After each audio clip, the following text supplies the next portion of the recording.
God is the self projected onto reality by our natural and necessary optimism. He is the not me personified.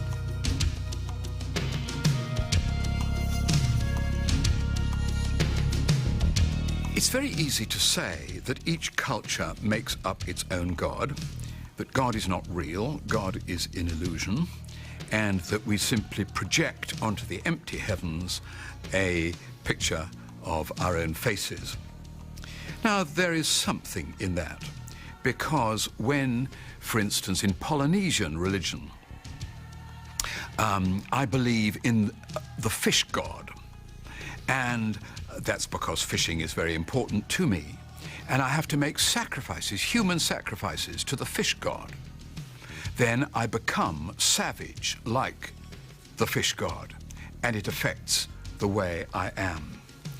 If my father is never at home, for instance, and I talk about God, I become an atheist because I said, God is like my old man, he's never there.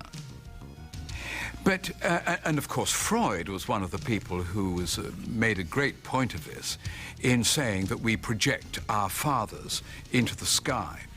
Now, it all sounds so good, but actually, although there's an element of truth in it, there's not a lot of truth in it. I would not like to have my father as God.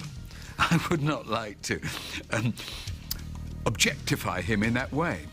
And indeed, if I was dreaming up the idea of God, I would dream up a much more comfortable, teddy bear, complacent-like God to live with, rather than the God that I see in the scriptures, who is so holy and yet loves me with a burning love, who is so demanding in his standards.